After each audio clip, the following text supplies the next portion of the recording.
Hi guys, आम्ही केळीच्या बागेत आले आणि मी त्यातनं मिरच्या पण घेतल्या.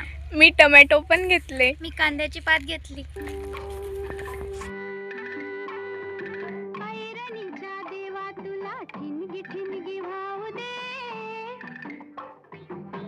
चला तर मग आजचा व्हिडिओ बघूया थेट शेतातून. तुझी आम्हा